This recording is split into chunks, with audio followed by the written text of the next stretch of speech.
This is Strictly Business, presented by the Greater Bakersfield Chamber of Commerce.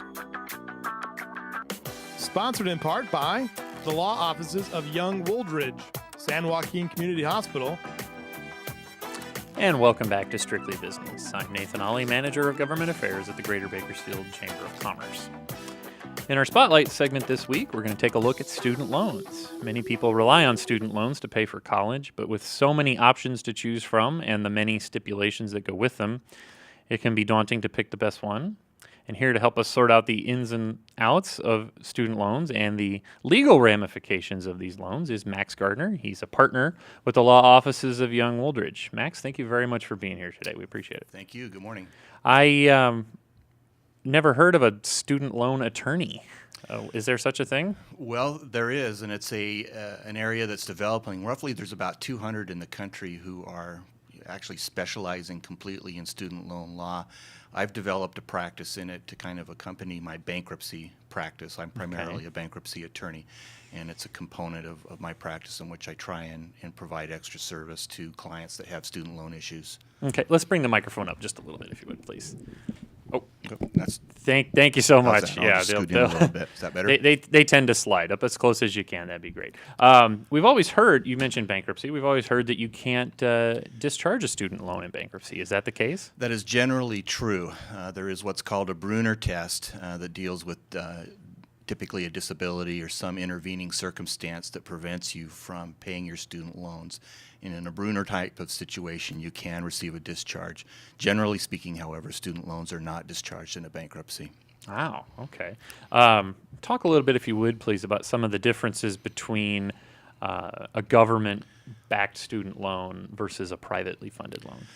Government-backed student loans, of course, are loans that have the most power to them, or at least they may limit your remedies in terms of responding to them. Private loans are like a generic loan. They're subject to the same collection laws and the same statute of limitations that other debts have. And so you may have more options legally with a private loan than you do a government loan in responding to a problem with it. The interesting thing is that most people will have both.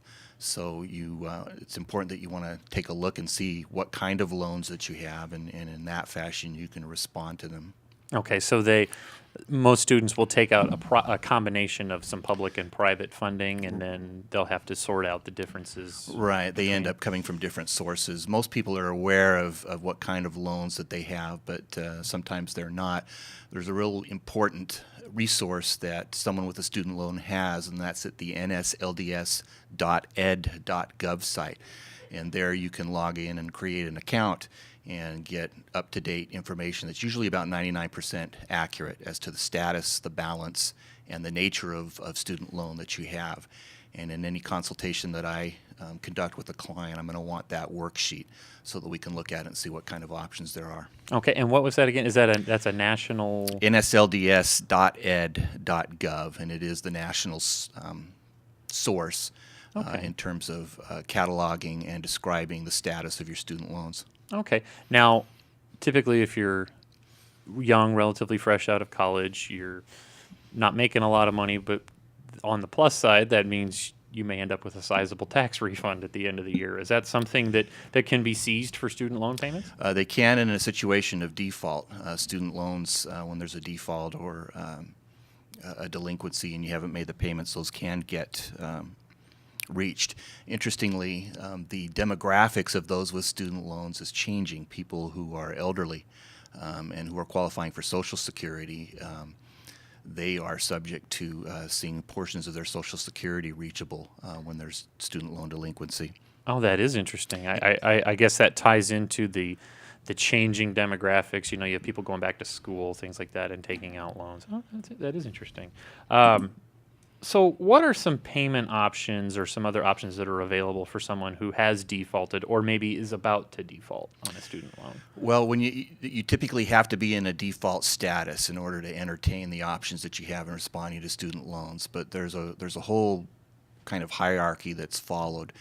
You can look at a deferment. You can look at a forbearance situation. In the cases of default, you want to look and see if there's any possibility that you qualify for an administrative discharge. And there's some limited circumstances where you do qualify for an administrative discharge if there's fraud, stolen identity. Sometimes the institution, whether the institution has failed where you obtained your education or where you were obtaining your education, you may qualify for an administrative discharge in that regard. Past that, then you are looking at consolidating your loans, and that will open up an opportunity when your debts are consolidated under one umbrella. That opens up an opportunity for you to look at what are called sometimes income contingency payments or income contingency repayments, or IBR, which is called an income-based repayment. So it would be a sliding scale, essentially, based on your income. It's a sliding scale based on your income, and in the case of IBR, it's a yearly process where you make an application, and then you set up a payment on a yearly basis. Those do have light at the end of the tunnel. You can look at a 25-year period where you're in IBR and making those payments based on your income, and then the balance is discharged. In some circumstances, that's dropped down to 20 years. And then an administrative discharge that you mentioned earlier, that would be a case where a judge throws it out or something like that? How does that work? It's not a litigation matter. It's a discharge that you apply for, and in dealing directly with the entity itself or the loan servicer. Interestingly, there are 11 different loan servicers now for student loans, and I think over 23 different collection agencies that have been set up. So you're dealing with a whole universe out there of parties. And is it like a mortgage where they can sell it to another servicer, or they can kind of shuffle around a little bit, so it's important to keep up on? There's an acquisition process. The most important thing, though, is to figure out who you're dealing with, and there is, I guess you could call it, intel on some of the different entities and agencies and their collection processes. Okay. And you mentioned deferrals and forbearances, the difference on those being...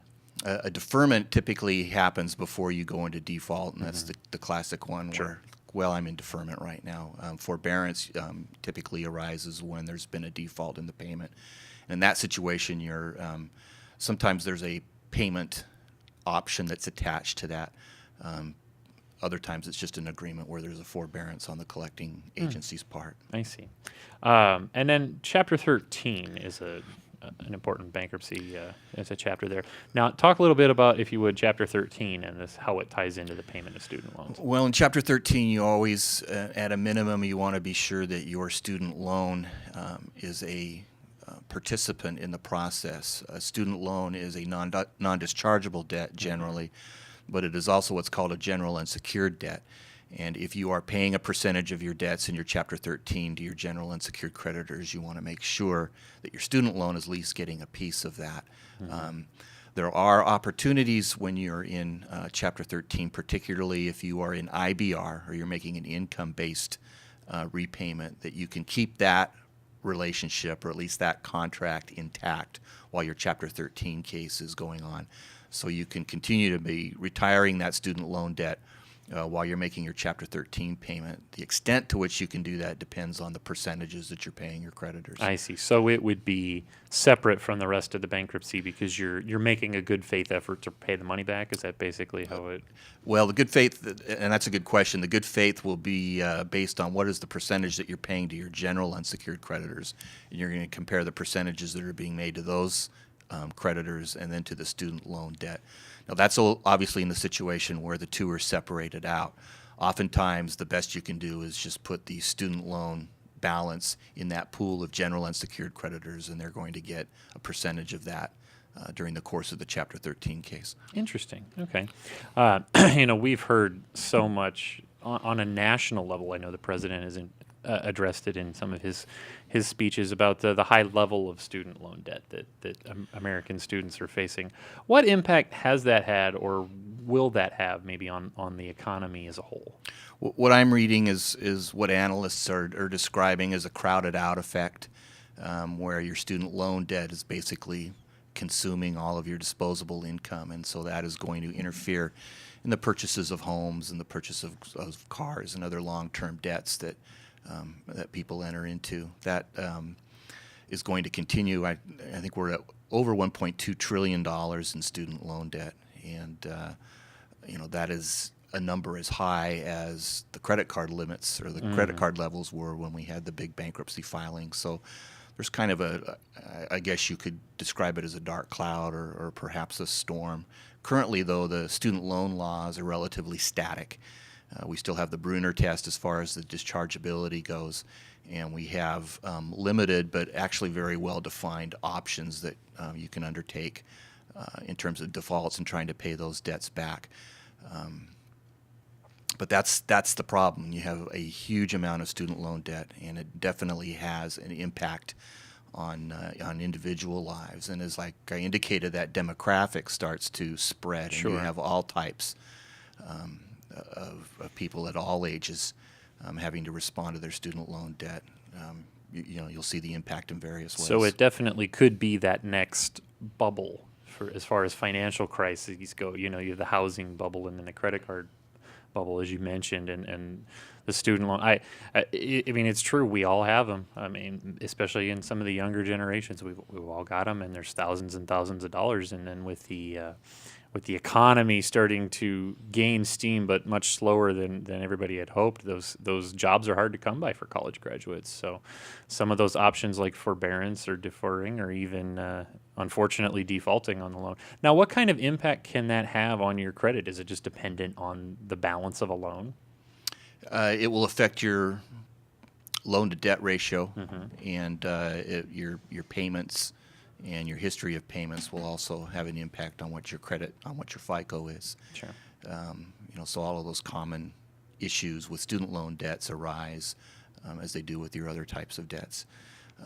The problem with student loans, though, is that they are a slower-moving ship.